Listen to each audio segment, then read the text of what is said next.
Hello, my name is Rane, and this is the Flow Artist Podcast. Every episode, we interview inspiring movers, thinkers, and teachers about how they find their flow and much, much more. I hope you're having an absolutely wonderful day.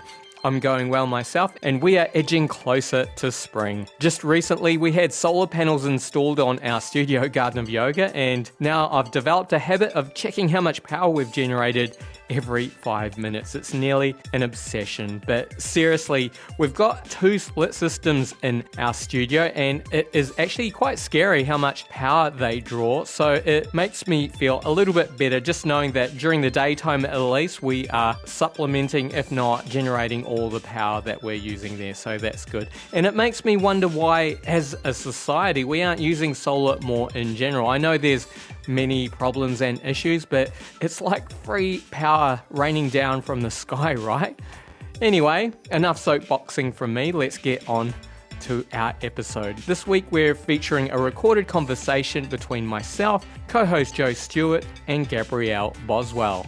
Gabrielle is a yoga teacher, a yoga therapist, and director of the Bhava Yoga and Dance Centre in Warrendyke, Victoria, Australia. She's a highly respected teacher, and I got to know her just a little bit better through satsangs I've attended, run by Leigh Blashki and Lowndes. She has a wealth of wisdom and knowledge and always contributes with her many deep insights to the satsang. So I really wanted to chat with her for the podcast. Now, this isn't an official Yoga Australia episode, but it just happens that Gabrielle also sits on their board, which I didn't even know when we recorded this interview. Now, we'll catch up with Gabrielle soon, but before we do, I just want to let you know about what we have going on at our studio garden of yoga. On Thursday the 5th and the 12th of September at 6 p.m, I'll be leading a couple of donation-based classes to help raise money for No Stomach for Cancer. As some of you may be aware, about 4 years ago, I was diagnosed with stomach cancer, and later on that year, my stomach has removed. Alright, my cat has just gotten up on the table right in front of me. I really feel that yoga and meditation helped me get through that whole time, so I'll be sharing a little bit about my story, and we'll be indulging in some pranayama, gentle movement, and deep meditation that should soothe the mind and maybe even help the digestive system a little bit. These sessions are really important to me, so I hope you can make it along. I'll leave a link to the show notes on our website, podcast.flowartist.com. Alright, that's more than enough from me. Let's get on to the conversation with Gabrielle. Alright, well hi Gabrielle, so good to have you here today. Perhaps we could just start by you telling us a little bit about yourself and your background and where you grew up. Okay, cool. Thanks for having me. I grew up in the eastern suburbs, and pretty much all of my life I've lived in that area, so born and bred in Melbourne. Through my school years, I was really interested in physical education, so movement has always been something I've been passionate about. As I moved into my high school years, I became more and more interested in PE. Dynamics of movement, was also really curious about the physical body, so biology and PE were subjects I did in my HSC and did pretty well at. And at high school too, I did some work experience at my primary school with the PE teacher there. And I just assumed that PE teachers at school would take you through ball sports and that kind of thing. But he was super passionate about encouraging movement in young children and helping them in learning. And I thought that's something I'd be really interested in doing. So I started study as a PE teacher. I wanted to do primary school so I could get in there in the golden ages of learning. And it was a time where they decided to cut back funding primary schools, and they were cutting out all the specialist teachers. So they cut back music and PE, and I had no interest in being a general classroom teacher. So I let that go and worked for probably 12 or 15 years in insurance. Oh, wow, that's a big change. Yeah.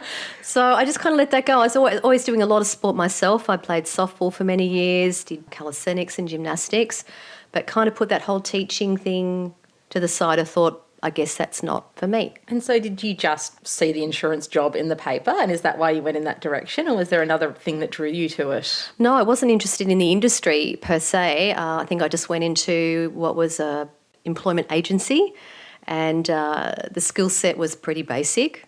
And I thought, great, it's a full-time job, it's a start. Data entry clerk is where I began and worked up through the ranks to supervising and stuff and working ridiculously long hours. But yeah, I really enjoyed the team components and a bit of puzzle solving and getting things done. And I did that right up to having my 2 boys. And just to roll back a bit, you mentioned you're inspired in school about physical movement. Was there a particular teacher that pushed you in that direction or, guided you, encouraged you? Or was it just a gradual unfolding and love of movement? Yeah, it's a good question. I think it was a combination of me being really enjoying moving my body. I loved it how I felt when I moved. I really enjoyed. I was in quite a bit of competitive sports, so I enjoyed that too. But certainly the teachers I found, because I was doing PE as a sport but also as a subject, so getting more into it, once you got to year 11 and 12 and the teachers could see that you were passionate about it, you were treated in a different way. There was a respect for you, and so they would talk to you more as an adult. So I think really there was 3 PE teachers who were there at my high school, and I think all of them were equally encouraging, and they were obviously passionate about what they were doing, and that kind of naturally rubbed off, I think. So not anyone in particular, but I think, the whole team really. And so when did you discover yoga? When I was working in insurance, I had a friend there and her brother was an Iyengar teacher. And so I went along to a class and I thought, this is super hard. And it felt very physical and it wasn't really my kind of thing.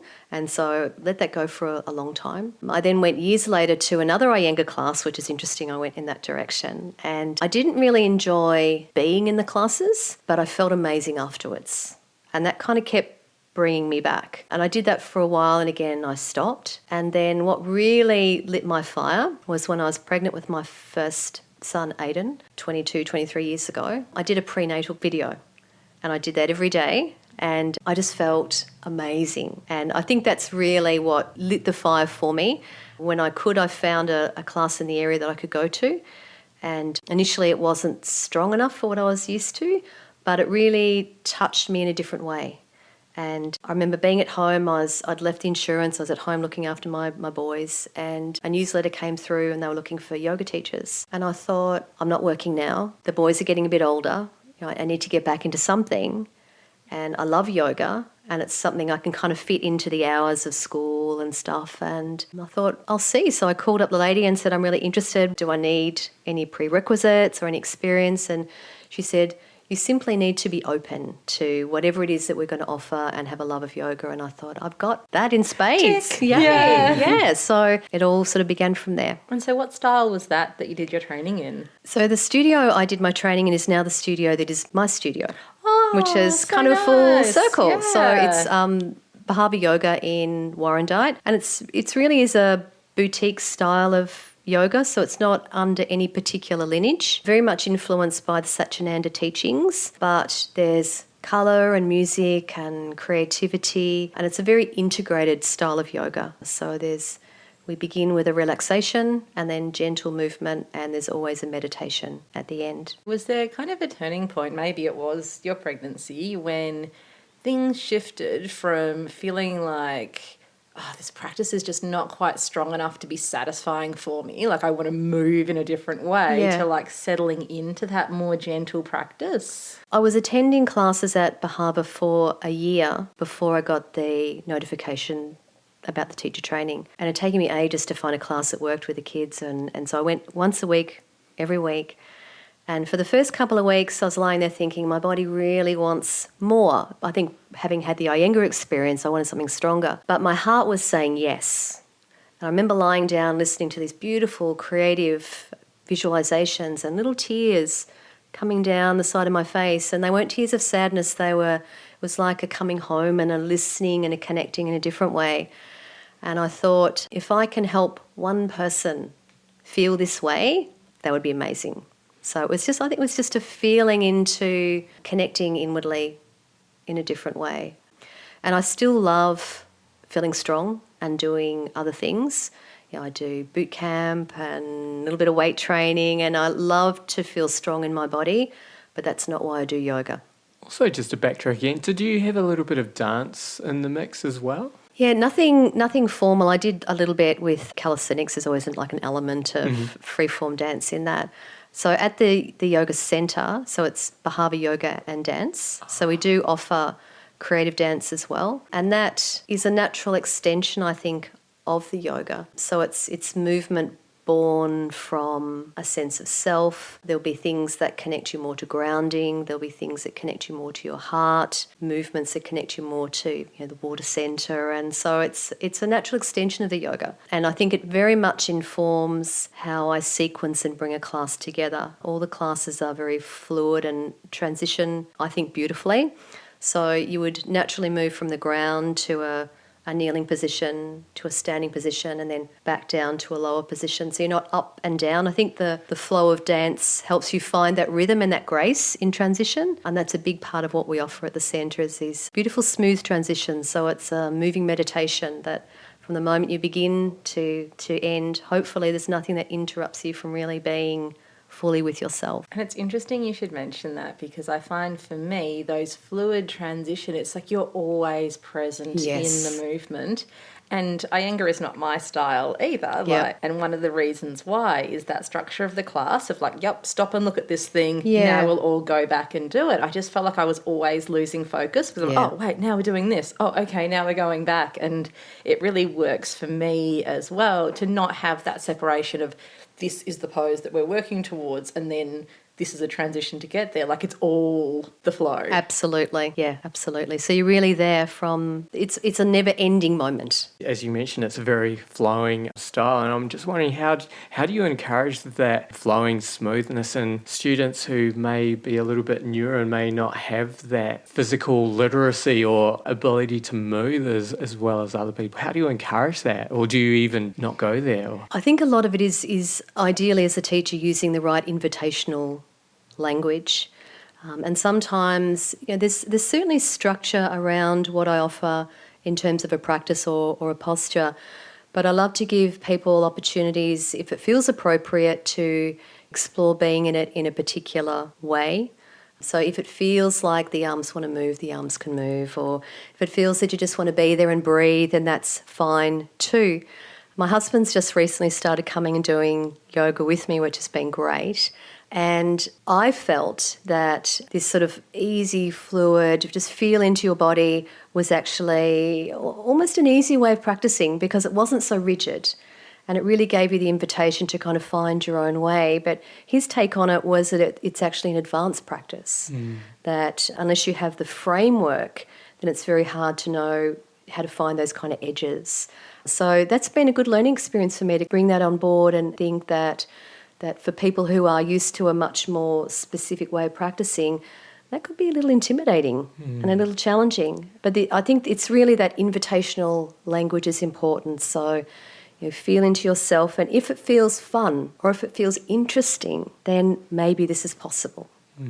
I just remembered a story of, Joel probably laugh at this one, but many years ago, before I really practiced yoga, Jo was doing a Shiva Ray DVD, and I was practicing along with her, and she did swimming into infinity or something like that. So it was very free movement and, sort of quite intense on the core as well. And I wasn't in the best shape at the time, and I got a bit angry and sort of gave up and might have referred to her as the Antichrist for a while after that. But, so I hope the yoga world doesn't hate me for... I think she will be okay with us. Yeah. But my position's changed since then. Yeah, we haven't picked up that DVD No. We should try. We should, yes. Yeah. I think too it would be, unless that's your style, I know for me it's something that I throw in here and there, but it's not what I would offer for a full class. So if a little bit of something isn't resonating, then hopefully something else is going to. I'd love to think that there's something within what I'm offering that really says yes. And you allow that sort of space for freedom of movement and exploration as well. Sounds great. Yeah. I think as well, sometimes if everything is just flowing, people get that sense of what am I meant to be doing here? Where sometimes if it's sequence and you can very clearly what you're engaging, what you're stretching, maybe it's a sequence with a specific goal, and sometimes people's minds can just latch on to that really easily. And I find as well, if it's a sequence that's maybe not super enjoyable or comfortable. And I'm thinking of like mini Pilates sequences where it's like, I'm just doing this because it's really productive for my body, it's really good for me. And if it's feeling a little bit awkward, it's because I'm learning to move in a new way. Yeah, absolutely. I think a lot of what I'm offering, and I like to incorporate some of the somatics into what I do too. I did some somatics training with Lisa Peterson a few years back, and that very much does involve, there is a structure in it, so you really know what you're doing, but it really invites in a lovely fluid flow. And I feel at the beginning and the end of the class, I like to use a lot as a warm in and a warm out. And it does encourage that lovely sense of flow and openness, but the structure's still there too. And are you a teacher that pre-plans your class and thinks about what you're going to do, or are you in that flow as you're teaching as well and just seeing how it all unfolds and how people are responding to things? It's really changed a lot over the years. I used to plan absolutely everything, and I'd have my notes off to the side as kind of a backup, and noticed I really never went to them. And I found as time's gone on, particularly the last couple of years, I may find there's usually a seed or a couple of things that I want to explore, whether it's a theme or a few postures. But I tend to go in and it kind of unfolds now more than anything. I would be quite confident to go in and just teach the class. I do teach in a bit of a format, so I kind of start on the ground and work my way up and work my way down. And having taught for many years, there's a lot of postures you can kind of flow into that, so that's fine too. But I feel like each time I teach, I'm telling a story. And so there's a beginning and there's a middle and then there's an end. And sometimes I'll be doing a particular posture and normally something would flow, but something within me says this needs to happen now. And so I trust in that. I don't at all get worried about what may or may not come up. It always seems to come out really well. And there's something very freeing about not having the limitation of the plan. I think as a new teacher, it's great to have a structure and a plan and then deviate as you need to. But I know, a few weeks ago I was doing a couple of rounds of sun salutations, which is not something I do a lot of, but I throw it in every now and again. And the plan was to go through twice. And we went through the first time and I did a check-in and everyone's going, no, we're done.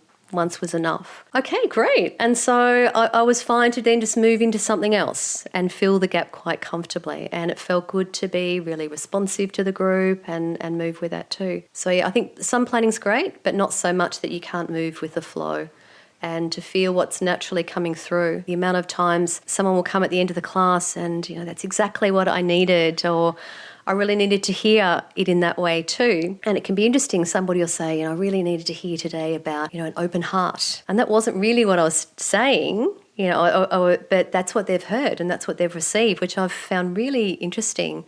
That, we really do hear and receive what's there for us, even if that wasn't exactly the intention of what was being delivered. It's interesting as well when we all have our phrases that we say a lot, like the things that we think are important. Yeah. And sometimes someone will come up after class and go, oh, that thing that you said today, it just really made so much sense. And in my head, I'm thinking, I feel like I say that every class. Like it's just with that moment when that penny drops. Yeah, and they're absolutely. like, oh, yeah. Absolutely. I know I was reading something recently about the quality of meditation and I'd never really thought about the quality of how you are in meditation. And I was sort of saying there's a gentleness to it, so that when you're attending or that there's not a striving, there's not a harshness to it, but there's a softness mentally. And I thought, of course there is, but I've never really shared that or described that with my students before. And so I started talking a little bit around that language, presuming I'd led them in that direction just with other language or other words. But I don't know that I really had, or not as clearly, because exactly that happened. A few people came to me through that week saying that that's made all the difference to my meditation now. I was working too hard, I was concentrating too much, I was striving, and now that the softness is there, it's really landing in a different way. So I think sometimes what we say over and over and it lands at the right time, and sometimes just the right thing comes through at the right time too. I think as well, sometimes it pays to say the thing that feels so obvious it doesn't need to be said. Absolutely, yes. Yeah. So that was a powerful lesson for me. I thought, of course that's true, but it deserved some attention. I'm probably backtracking a bit. You're teaching at the studio that you once practicing. Yeah. So obviously you have quite an attachment there. Were there any key teachers there that really helped draw you to keep you there? Definitely. So the studio was built and founded by Lynn Colenso. She received an inheritance from her aunt and decided that she wanted to build a studio. So that's just over 30 years ago. So it was purpose-built to be a yoga studio and nothing else. So it has a beautiful energy in it because it's really only had yoga and the creative dance as well. And so Lynn Colenso was definitely who I would describe as my true first teacher. And the word Bhava or Bhava is mood or attitude.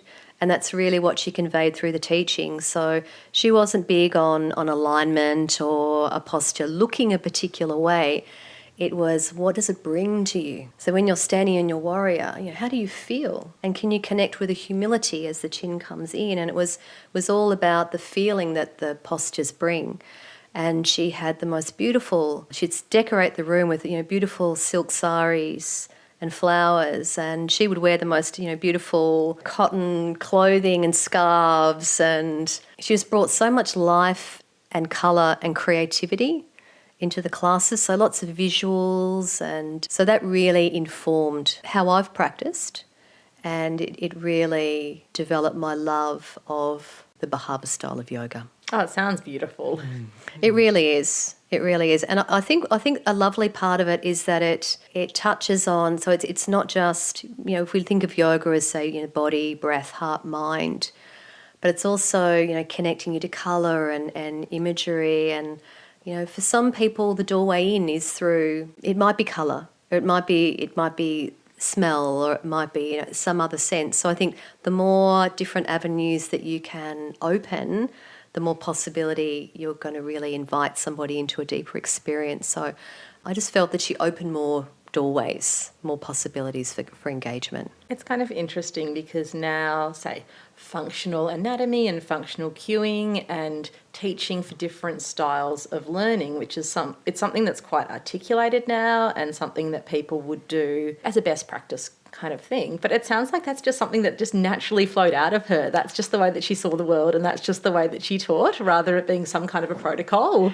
Yeah, well, she was influenced by Dorothea Mangiamelli. Dorothea was also responsible for bringing together the Mangala studio, which has, I think, recently closed now in Carlton. Oh, I have news. Oh, okay. Yeah. Which was a bit sad. I haven't been to Mangala for a while, but so, Dorothea had the dance background, so I think it's the dance that really, her background of the colour and the dance and the creativity then informed the yoga, which is why there's so much, I think, of the colour that came through in Lynn's teaching as a result of dancing and of working with Dorothea Mangiamelli.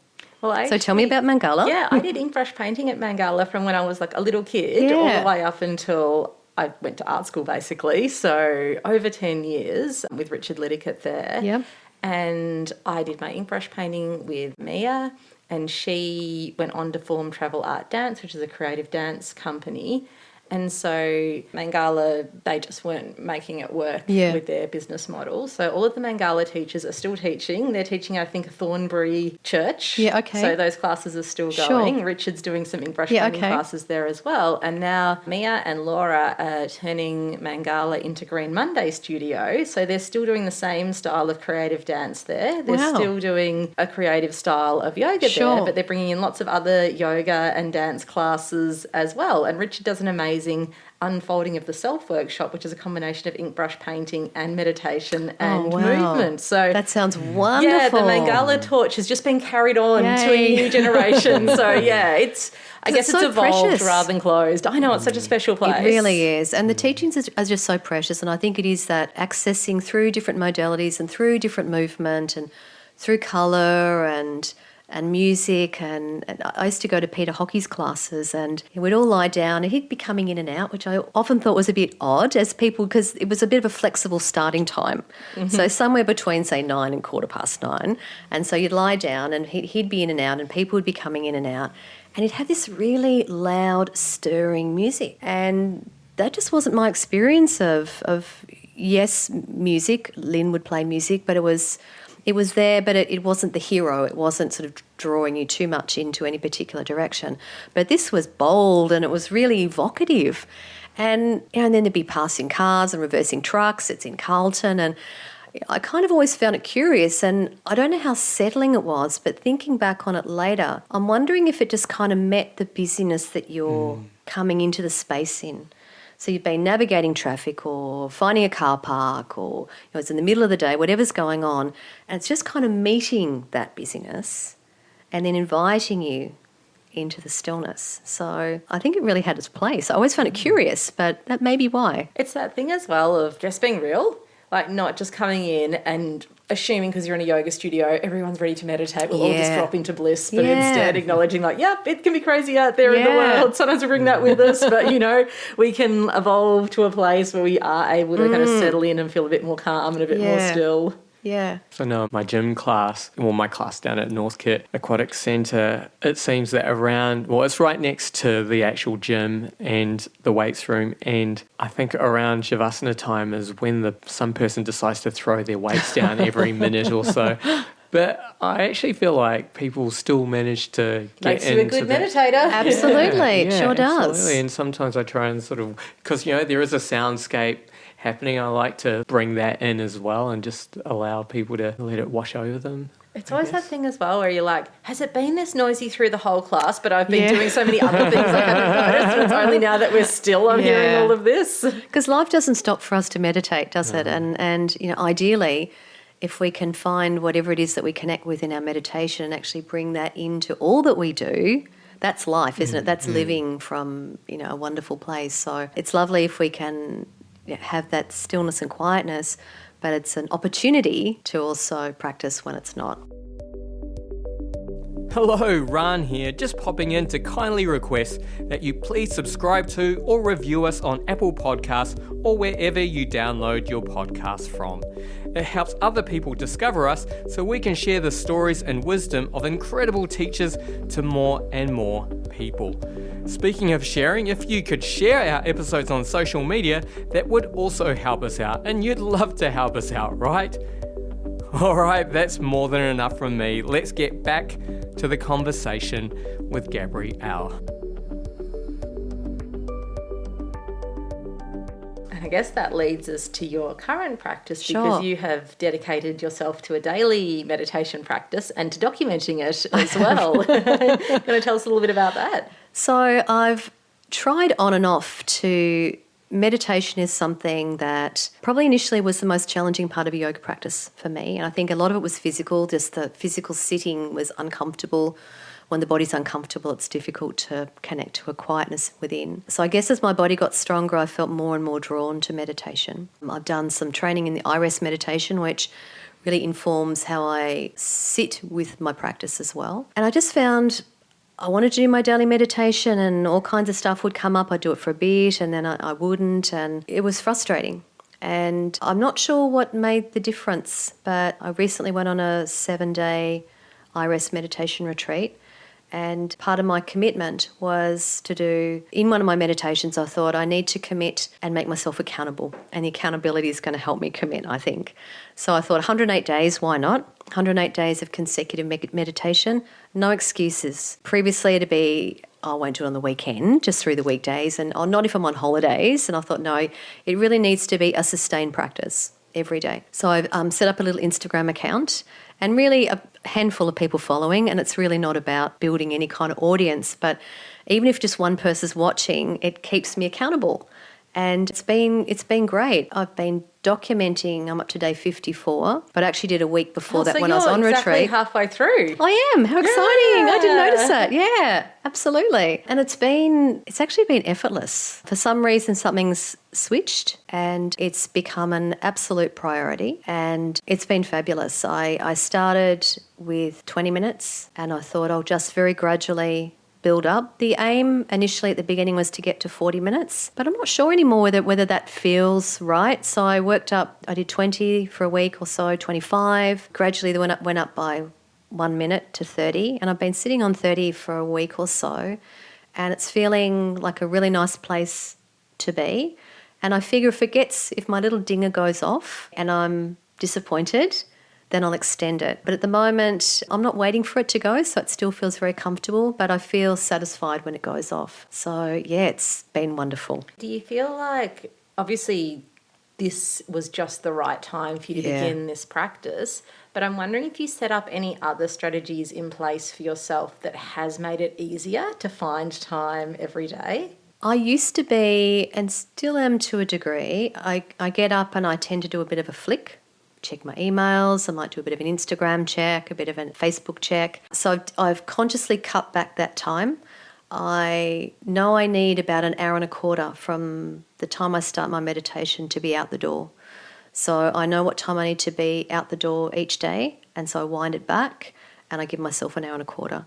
So if I wake up and I've got an hour before the hour and a quarter, that's playtime. And it's been fine. I don't wake up with the alarm anymore. I just naturally wake up at 6 or 6:30. And whenever my alarm goes off, then I do it. So I think having that structure has helped. But I really think the practice itself has helped because I'm enjoying it so much and getting so many fruits from doing it that it just is reinforcing. And there's been a couple of times where the morning hasn't worked out, and that's fine. I've just slotted it in the afternoon. I think once I did an evening one, which was a bit more of a sleep than a meditation. But yeah, I think it in itself has reinforced why I want to keep doing it. And the 108 days was just a target start. I'd really like to just do it every day. Back to when you fell asleep, because I do actually feel that if you really need to go to sleep, then that's what you should be doing.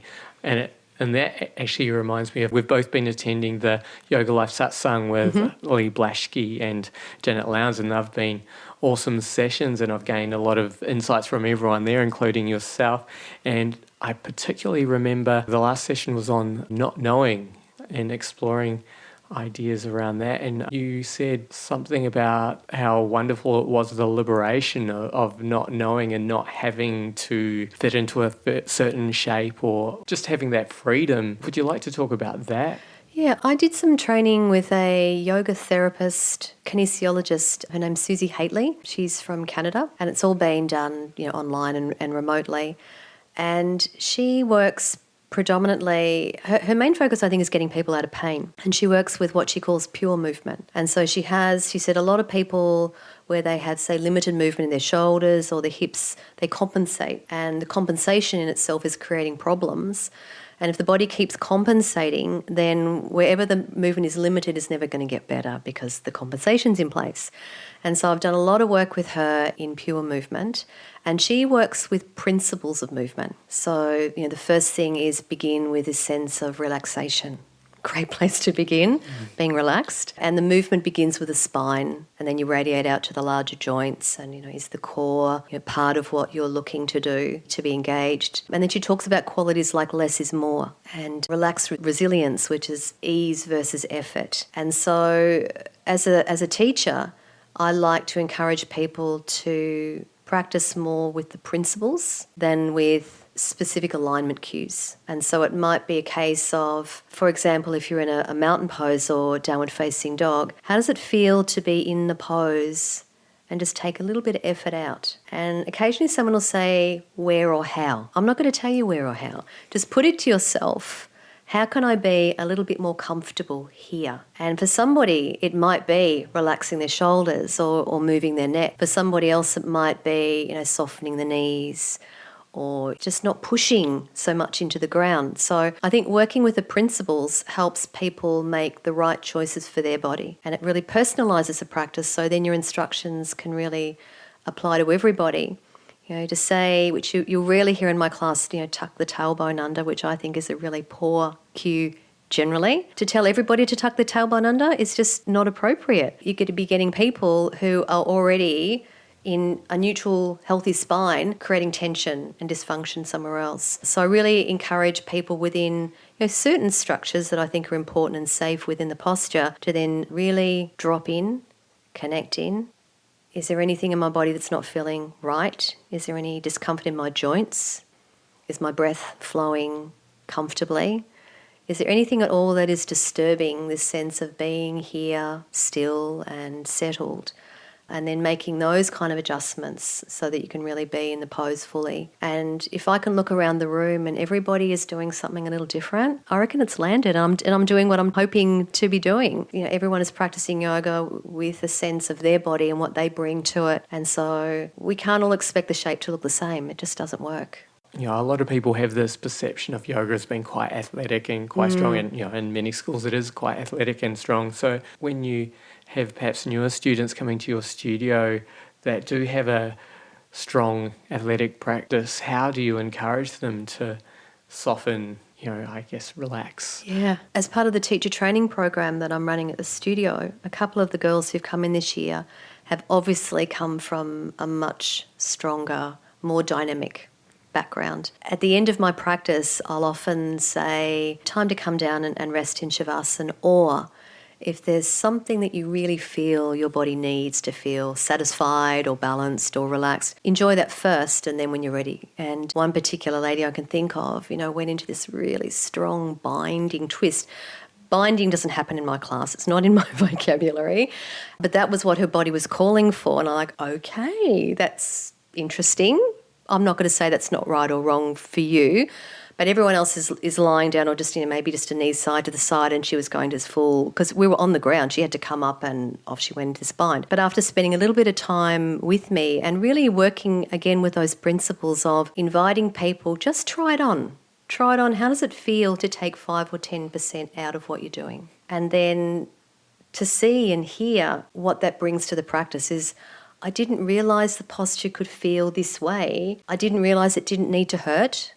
I didn't realise that my breath could still be flowing quite comfortably while I was holding what is a strong posture. So I think it's inviting people into trying a new way of practicing, and it's not going to land for everybody. It's not going to be right for everybody. And I will also say that, I love to feel strong in my body. And I love to do a bit of weight training, and I do a bit of Zumba and, other things, other ways to build up my body and feel strong. But that's not really what I look for in yoga. And that really yoga is about helping to reduce the disturbances from the body, from the breath, from the mind, so that you can feel more settled and find the state of yoga. And so if you're pushing and forcing, you're actually moving in the opposite direction, and that's not yoga. So I think a lot of it is educating people about what yoga is. And then, often we call yoga a group of practices, but yoga's a state. And so when we can get clear about what it is we're moving towards, if we look to the wisdom texts, and they'll tell us very clearly what yoga is and isn't. So if we come back to a sense that we're looking to settle and still, then is what you're inviting of your body now, is that creating a sense of settling, or is the mind agitated? If the invitation to work with the breath is helping to steady you, great. If working with the breath is actually in some way distracting and disturbing, just breathe naturally. So I think it's just giving lots of options and choices, and really inviting people, try it on. If it's feeling good, great. If it's not, let it go. And I think as well, especially when you first start practicing, sometimes that strong pose that demands your full attention and full focus can be one of the first times where you're like, I'm so present in this. Yeah. Like, there's nowhere for my mind to go because and that is that first taste of like present moment awareness and yoga. And then over time, as you practice more and that evolves, it's like, I can find this in a simpler pose as well, and I can feel some subtler details in this. It's funny, some people say, your yoga's very gentle. And sometimes I kind of, not that I take offence, but I wonder, I should go, yeah, great, it is, but there's something in me as well that goes, yes, but. And I think sometimes there's a sense of gentle means you're not doing enough. And I certainly offer stronger postures as well, with the instruction being that the muscles of the body can feel like they're working. That's how they get stronger, and that's great. So if you can feel the muscles of your body working and there's no pain or discomfort in your joints, that's great, as long as you can keep breathing comfortably. And that's, again, yoga. So you can find the strength, but there's still ease in the breath and ease in the mind. So it's always this dance and balance between the sthira and sukha, the ease and effort. So it's not all ease and it's not all effort. The strength might come through the body, and the ease might come through the mind, or the strength might be to stay focused when the body's doing something very simple. So, it can come in many different forms. And it takes a different type of strength to be able to stay steady as you very slowly flow through something. Definitely, yes. Yeah. Absolutely. On a side note, I guess, because, Joe teaches aerial yoga and I've been going to a few more of her classes recently, and you find to begin with that because you're floating in space, your body just tends to, whenever you move, you might be moving around, but over time you actually become more able to move parts of your body without going off in space. It's sort of really interesting. Sorry, it's a bit of a... No, I want to talk more about that as well, because it's actually really rewarding for me as a teacher. Like, I pretty much do the same warm-ups at the start of every class, and some of them are stability moves in the hammock.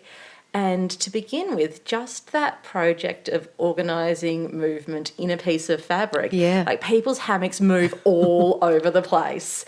And then I don't cue anything. But over time, you can see how people's bodies get used to organising the movement in a way that isn't a lot of fabric movement. There's just all of these little micro-stabilisation activations going on, and like your hammock just magically stays more still. Yeah. So it's like this really visual insight into what's happening in the body all the time as we're trying to stabilise our movements. Absolutely. But it's this really obvious feedback. Yeah, that's really cool.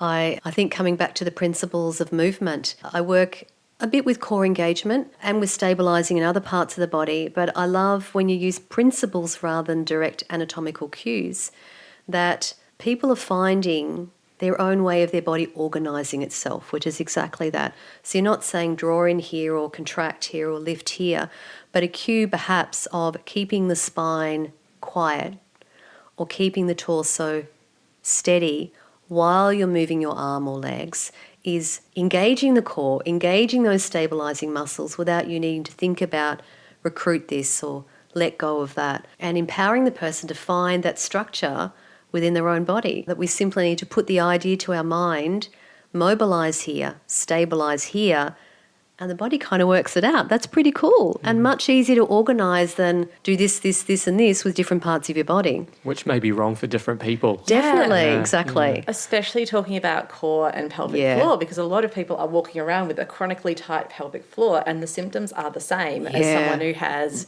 a very loose pelvic floor, and that even tuck the tailbone under. If someone is already chronically tight through their pelvic floor, that is just making that tense area more tense. And so I've really been trying to think about cueing around that area of like, I don't know, I can't see everyone's pelvic floors. So how do I talk about breath and how do I talk about stability in a way that is going to help everyone get to that place of responsiveness, which is what we want from those muscles and those tissues, no matter where they're coming in from. Absolutely. I remember years back I did a meditation and it involved the pelvic floor, and it was a picture of it's been a while, I think it was a downward facing, like a gerbera or a daisy. And so there was the releasing of the pelvic floor as the petals opened, and then a drawing up as the petals closed. And so there was a releasing and a drawing up. And one of the girls who had been doing teacher training at the time, and she'd been pregnant through most of that, said, wow, I think that's the first time her pelvic floor has released in a very long time. And I don't think she realised she'd been holding tension in that area for so long and just didn't know how to access it. And what good timing before her birth. Absolutely. Absolutely, yeah. I've heard similar visualization, but a jellyfish? Yeah. Although, like, what about all the tentacles? Yeah, exactly. They fit into the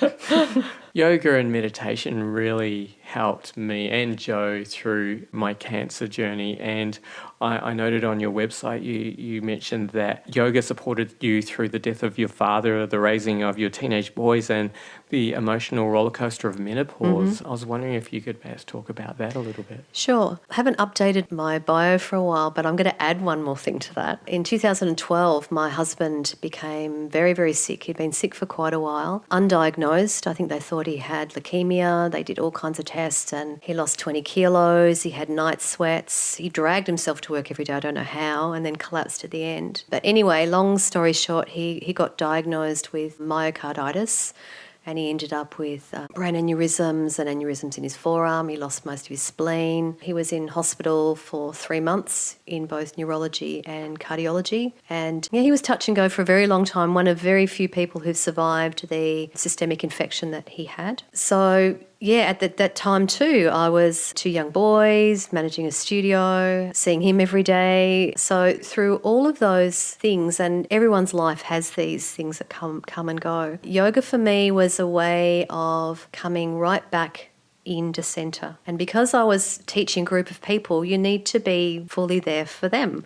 So it was a wonderful escape from me, I think. It was a wonderful moment just to let go of all the things that were going on, to really come into my centre. And the way I teach is I'm practising as the group are practising. I occasionally get up and walk around, but essentially I'm doing what you're doing and I drop in. And as part of me dropping in, I'm really accessing appropriate cues to engage, to deepen someone's experience. And I've just found that dropping in really brings the mind in, helps me come into that yogic state. And then all the stuff is still there. The husband is not well, dad is dying, the ups and downs of having kids. But it gives you that moment of resetting. And then you can go back in and face whatever's there from that little holiday from yourself, really. And that sense, the more that I've dropped into my own practice, it also has enabled me to be more available and present to whoever's there for me.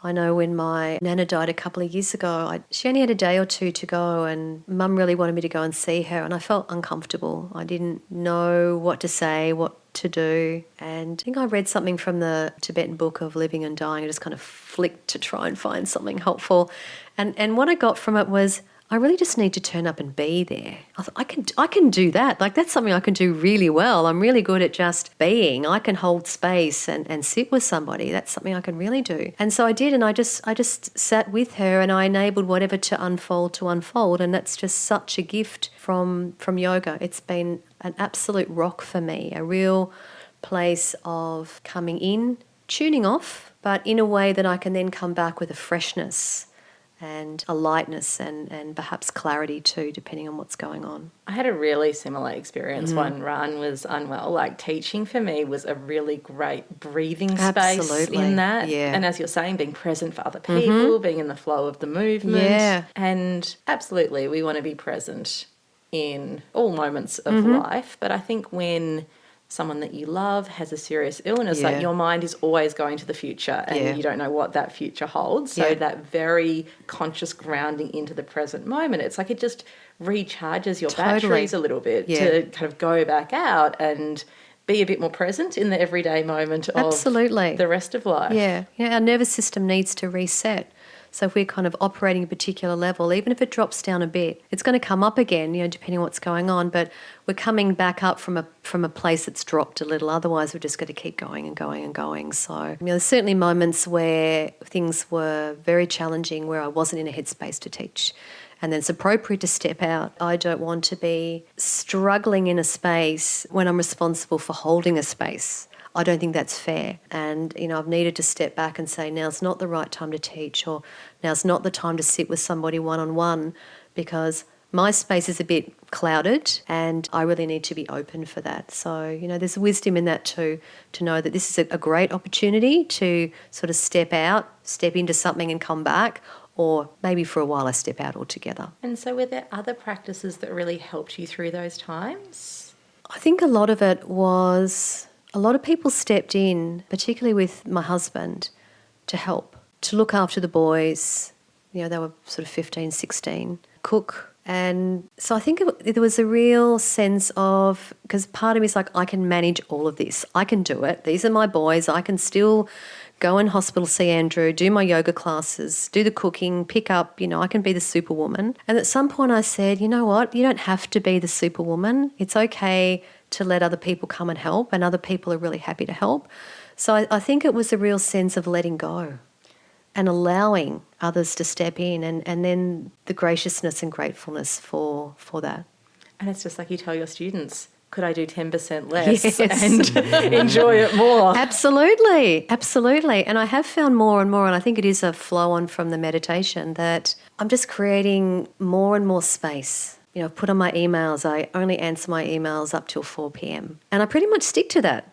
I used to work into the evenings, I used to work into the weekends, and there's always something to do, and I was just always trying to keep up with it. And then my expectation would be other people need to be responding really quickly too, because that's what I'm doing, I'm looking at it all the time. And so then you have these expectations you're pushing on other people, and I think a lot of it's flowed from the meditation. But I think if I wind it even further back, my husband and I were fortunate a couple of years back to do about half the Camino walk. And we had a month of not much, just carrying what we had on our back, so really limited. And it was just fabulous. And, as I'm walking, because you've got a lot of time just to be walking and thinking and being with yourself, and which, again, the yoga prepared me beautifully for, I'm just ticking off, I can let that go. I can let that go.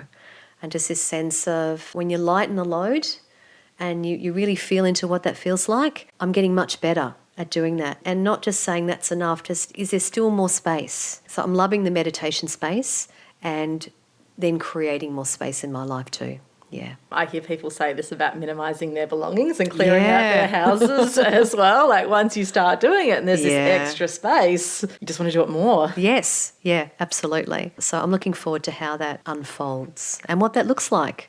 And it feels exciting rather than feeling like a burden. I think space creates space. Well, it gives you perspective as well. Definitely. And definitely as a studio owner myself, it's like you train people how to communicate with you. So if you're answering your emails at like 10 o'clock on Sunday night, you're telling people that you're available then, and it's totally fine for them to message you then. Absolutely. It's like, other businesses have business hours.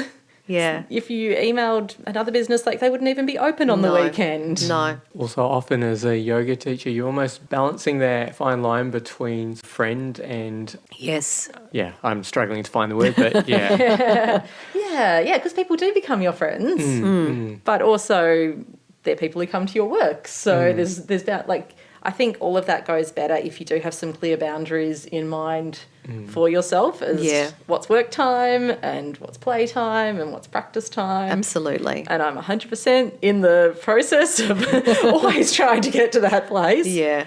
I think as well for me, what's helpful to think about as well, because you don't want to feel like you're failing at life because you don't feel like you have balance. Yeah. So it will always be this process of different seasons of different things. Like you might have a patch where you get a lot of work done and you're really excited about building some aspect of your business, and then you might walk the Camino and like not do a single business thing for a month, or just have family time, and just shutting down or acknowledging, but not being ruled by that part of your brain that's always feeling guilty about not doing something is such a powerful practice. It really is, because there's always going to be something to do. So I'm getting better too at, and this was one thing Susie Haitley, who I did the work with years ago for anatomy, I also did a 12-month mentor program with her, basically being a yogi and running a business. And one of her key things was plan each day before it begins. Another one was the accountability, which has been helpful. Plan each day before it begins. Read and write your goals every day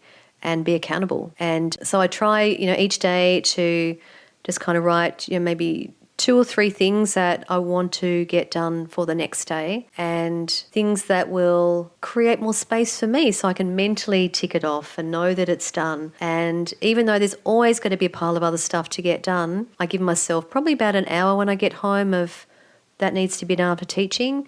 And then I'm spending more time cooking and preparing food and other things, and there's more balance. There's definitely more balance. And so I'm still getting a sense of accomplishment of what really needs to be done today is being met, and then, more space to bring out the other aspects of who I am. We're reaching the end of our conversation. It flew by. It really did, didn't it?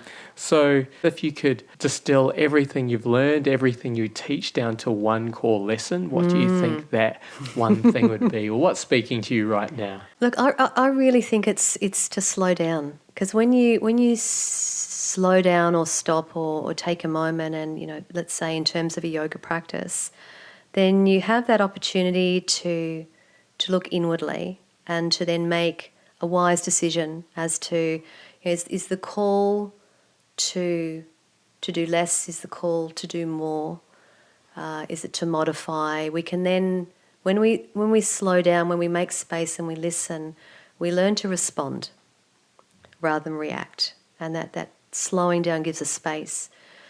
And so when we're responding, we're working in harmony with ourselves and we're more in harmony with life. And I've found that to be true over and over again. Just creating this space around circumstance and you know, as the observer and as the witness, and then going, okay, what's going to bring me towards who I want to be or where I'm going, and what's a wise choice for me? And it's always there. We just need to tune in and listen, and we need to stop for that to happen. So I'd say slowing down. Beautiful.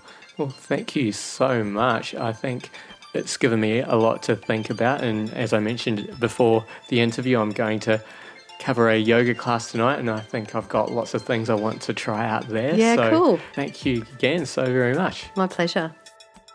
And that was our conversation with Gabrielle Boswell.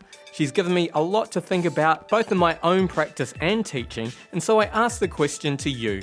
Is there anything you found useful from this episode that you might use in your own classes? Did anything else resonate with you? We would love to hear from you. You can comment on our website, podcast.flowartist.com, or join the conversation on our Facebook group, the Flow Artist Podcast Community. All right, we have another episode coming up before we head over to Japan for 2 weeks, and it's an interview with Emily May. Emily May is a Melbourne-based yoga teacher, and this episode is a conversation on yoga and anxiety, which will be released just before Are You OK Day on the 12th of September. So look out for that one next week. It's really important. Our theme song is Baby Robots by GoSoul and is used with permission. Get his music from gosoul.bandcamp.com. Joe and I would like to honour the elders of the wisdom traditions we share, as well as the Warrendyke people of the Kulin Nation, the traditional custodians of the land where this podcast is recorded in Melbourne, Australia. Thank you so much for listening. Joe and I really appreciate it. Aroha nui, big love.